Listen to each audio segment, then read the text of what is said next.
बहुत दिनों की बात है कि एक आदमी था जो हाथियों की तिजारत करता था। उसके 3 बेटे थे। जिस वक्त वो मरा तो उसके घर 17 हाथी थे। मरने से पहले उसने हाथियों के बंटवारे के लिए इस तरह का पर्चा लिखकर अपने बेटों को दे दिया, जिसमें बड़े बेटे को कुल हाथियों में से 1/2, मंझले बेटे को कुल हाथियों में से 1/3, छोटे बेटे को कुल हाथियों में से 1/9 मिलने थे। और जब तक ये बंटवारा ना हो जाए, बड़ा बेटा उनकी देखभाल करेगा। जब यह बंटवारा होने लगा तो एक मुश्किल आन पड़ी कि 17 हाथियों का 1/2 यानी आधा कैसे किया जाए। 17 हाथियों का 1/2 यानी आधा करने में एक हाथी काटकर कैसे बांटा जाए। इसी तरह 17 का 1/3 यानी 1/3 करने में भी परेशानी थी।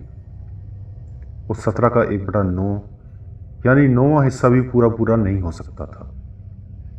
हर तरह हाथियों को काटना ही पड़ता था और इस तरह जाहिर है कि हाथी बांटे नहीं जा सकते। बहुत सोचा गया और आखिरकार तीनों बेटे काजी के पास जा पहुंचे। लोगों को मालूम हुआ तो वो भी ये बंटवारा देखने के लिए काजी की अदालत में पहुंच गए कि देखे काजी साहब किस तरह हाथियों को बांटते हैं। काजी साहब ने लड़कों के बाप का पर्चा पढ़ा। देर तक सोचते रहे। फिर एक हाथी और मंगवाया।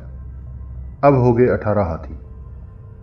काजी साहब ने 18 का 1/2 यानी आधा हिस्सा बड़े बेटे को दे दिया। बड़े लड़के को 9 हाथी मिल गए। 17 का आधा 8.5 होते थे। इस तरह उसे 9 मिले। फिर काजी साहब ने 18 का 1/3 हिस्सा निकाला तो इस तरह मंझले बेटे को 6 हाथी मिले और 18 का 1/9 हिस्सा करने पर छोटे बेटे को 2 हाथी मिले। इस हिसाब से बड़े बेटे को 9 हाथी, मंझले बेटे को 6 हाथी और छोटे बेटे को 2 हाथी मिले, जो कुल मिलाकर 17 हाथी बने। 18 में से एक हाथी बच गया तो काजी साहब ने जहां से हाथी मंगवाया था वहीं भिजवा दिया। जो लोग ये बंटवारा देखने आए थे वो काजी साहब की समझदारी देखकर खुश भी हुए और उन्होंने काजी साहब की समझदारी की तारीफ भी की। लेकिन अब बड़े बेटे का लालच देखिए। उसने सोचा कि अगर हाथी बांटे ना जाते तो ये सारे हाथी अपने पास रहते। उसने काजी साहब के बंटवारे को मंजूर नहीं किया। उसने कहा, 17 हाथियों में से पूरे पूरे हाथी बांटिए, ये इनमें एक हाथी क्यों मिलाया गया। बड़े बेटे का ये लालच काजी साहब की समझ में आ गया। वो दूसरे भाइयों का हक मारना चाहता था। अब काजी साहब ने फिर लड़कों के बाप का पर्चा देखा। पर्चे में साफ साफ 1/2, 1/3 और 1/9 लिखा था। काजी साहब कुछ देर सोचते रहे और फिर बोले, अच्छा, कल बंटवारा करूंगा। दूसरे दिन बंटवारा देखने के लिए बहुत ज्यादा आदमी इकट्ठे हो गए। सब ये सोच रहे थे कि देखें काजी साहब अब किस तरह हाथी बांटेंगे।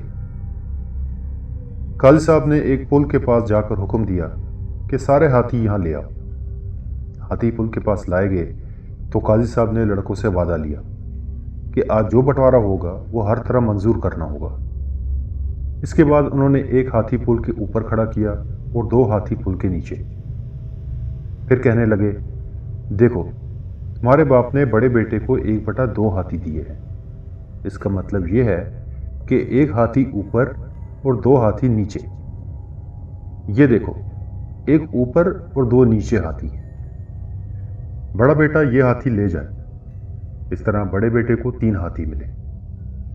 इसके बाद काजी साहब ने एक हाथी पुल के ऊपर और 3 नीचे खड़े किए और कहा, देखो, 1/3 हो गए, ये 4 मंझला बेटा ले जाए।